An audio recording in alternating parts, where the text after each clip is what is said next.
Bismillahirrahmanirrahim. Assalamualaikum warahmatullahi wabarakatuh.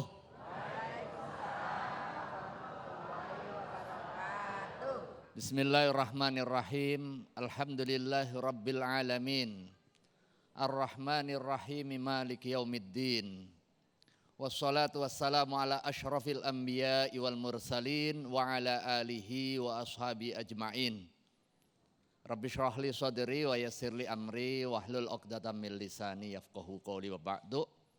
Hadratul mukarramin, para masyayikh, para asatidzah, wabil khusus Ustadz Fatih, Ustadzah Qadrun Nada, Ustadz Sofyan, dan juga mustami'in mustami'at jamaah Masjid Jami'an Ni'mah dan pemirsa Damai Indonesiaku dimanapun berada. Alhamdulillah, syukur kepada Allah Subhanahu wa Ta'ala, hingga hari ini kita masih diberikan nikmat iman, nikmat Islam, nikmat tauhid. Salah satu yang menggerakkan kita hadir di sini apa, Bu? Hah? Keimanan. Enggak mungkin kita tergerak untuk sholat, dengarkan ceramah, ngaji, kalau enggak ada keimanan di dalam dada kita. Kalau enggak ada tauhid, enggak ada keimanan, enggak ada keislaman, kita enggak mungkin tergerak. Kalau toh tergerak untuk melaksanakan sholat, sholatnya enggak sah, enggak diterima. Artinya ada kekuatan besar di luar hal yang bersifat material yang mampu menggerakkan kita secara fisik untuk hadir dari rumah ke sini. Sekalipun menurut nalarnya orang sehat, tetapi yang enggak terpanggil oleh panggilan tauhid, ngapain siang-siang nongkrong, dengerin orang ceramah enggak jelas. Mending enak tiduran di rumah, enak kerja nyari uang dan lain sebagainya. Panggilan tauhid telah menggerakkan dan itu perlu disyukuri. Karena apa? Karena tauhid yang ada di dalam dada itu adalah karunia Allah Subhanahu wa Ta'ala dan itu otoritas Allah Subhanahu wa Ta'ala. Orang tua kita enggak bisa memberikan. Guru-guru kita juga enggak bisa memberikan hidayatut tauhid, itu enggak bisa. Bahkan Nabiullah Muhammad SAW enggak diberikan otoritas itu. Ketika pengen agar paman terdekatnya yang membantu dakwah Rasulullah SAW bisa bertauhid, bisa beriman, tetapi Rasulullah SAW tidak diizinkan oleh Allah Subhanahu wa Ta'ala. Innaka la tahdi man ahbabta walakinnallaha yahdi man yasha. Sesungguhnya engkau wahai Muhammad tidak punya otoritas untuk memberikan hidayah, tetapi Allah Subhanahu wa Ta'ala Maha pemberi hidayah, termasuk hidayatut taufik dan juga hidayatut tauhid di sini. Kita syukuri. Dan syukur terkait dengan tauhid ini benteng pertama agar kita terhindar dari kesyirikan. Ketaatan yang paling puncak adalah tauhid dan dosa yang paling puncak adalah kesyirikan. Biar enggak syirik, kita perkokoh tauhid kita. Tauhid itu mauhibah, tetapi perlu kita rawat. Bagaimana cara merawat tauhid yang ada di dalam dada kita? Dengan ilmu. Al-imanu yazidu wa yanqusu.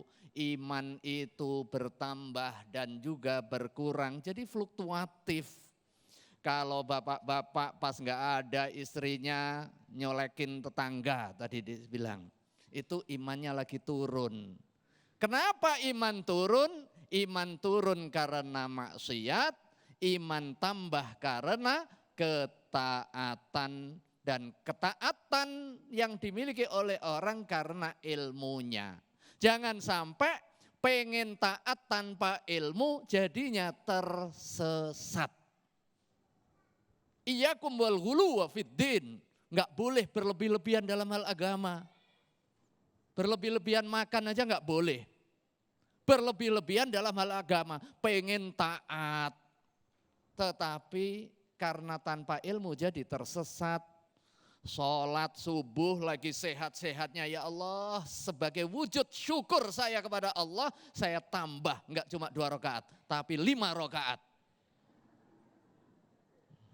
Maksudnya baik, tetapi jadinya tersesat. Ya, kita balikin tujuan kehidupan kita. Alhamdulillah kita diberikan nikmat tauhid, kita diberikan nikmat hidup.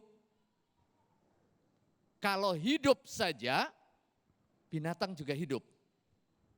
Kalau hidup saja, jangan-jangan kambing lebih mahal dari kita kalau hanya nurutin soal sekedar hidup.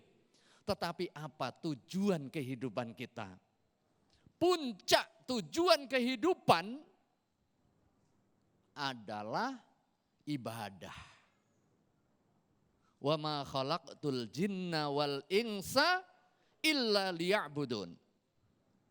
Tidaklah aku, kata Allah Subhanahu wa taala, menciptakan kalian-kalian itu, menciptakan yang hidup-hidup ini, baik yang coklat, yang kuning, kuning langsat, yang hidung mancung, hidung pendek, hidung setengah merasa panjang. Nah, itu. Semuanya itu dicipta oleh Allah Subhanahu wa taala untuk tujuan satu, beribadah. Artinya apa? Ibadah yang kita lakukan didasari dengan ilmu itu menjadi benteng utama di dalam kita terlindung dari kesyirikan. Dan ini rahasianya kenapa baginda Rasulullah SAW dalam dakwahnya dibagi 2 fase. Fase yang pertama fase Makki, fase yang kedua adalah fase Madani. Dakwah di Mekah lebih panjang tetapi hasilnya lebih sedikit. Lebih panjang dakwah dan prioritasnya adalah soal tauhid.